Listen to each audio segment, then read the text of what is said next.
If a peasant woman wanted to get married in the Middle Ages, she had to prove what? And no, it's not virginity. Today we're going to find out. In medieval villages, for centuries, marriage ceremonies were very simple. They could be a kiss, a promise spoken, with both families present. This caused headaches for the church for many years.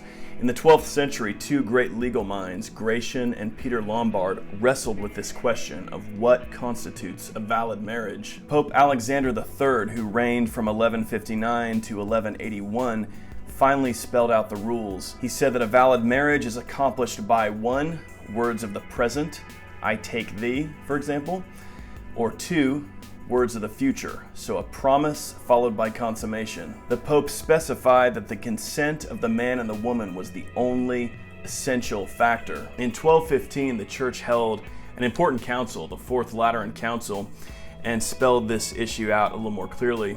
They stated that a wedding needed to be public, the bride had to have a dowry, but they made no provision for witnesses, and they also did not even insist on church participation. So once again, it's that essential factor of the man and woman marrying each other. They actually perform the ceremony on each other. That's the only essential, is the consent of the man and woman. Most marriages were arranged between families.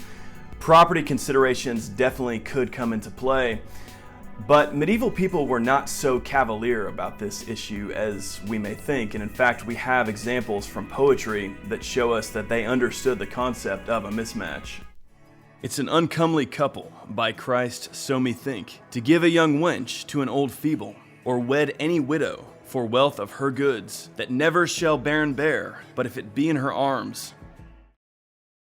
When it's gone and is all bare, then is the wedding sorrow and care. Love and cattle then are away, and well away, they cry and say.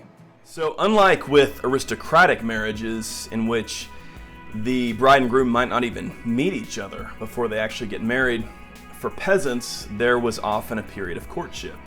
So they would be spending time together, they may be from the same village. And this brings us to the title of the video. Did a medieval peasant woman have to prove something before she got married? So for peasants, children were very important. A farming couple needed to be able to produce children. We're not sure about this, but some scholars speculate that it may be that the courtship period in some regions involved intimacy. And at the point that the bride-to-be became pregnant, this was the signal that the marriage could go forward, because now we know this couple is fertile. They can produce children together, so they can be married. Peasant couples would normally say their vows at the door of the church. This was the most public place in the village. He would then name the dower and place the ring on the finger of his bride. At this point, vows would be exchanged, and this would be followed by a nuptial mass. And after this, you have the feast, the bride ale. This was a very special occasion. The entire village would be present.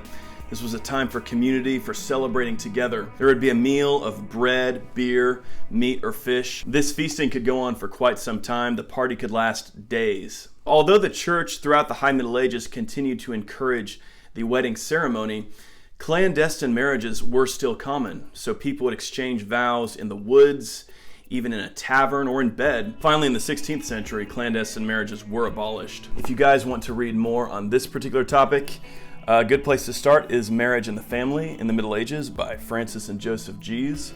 And also something more particular to Spain, one of my favorite areas of study, Daughters of the Reconquest by Heath Dillard.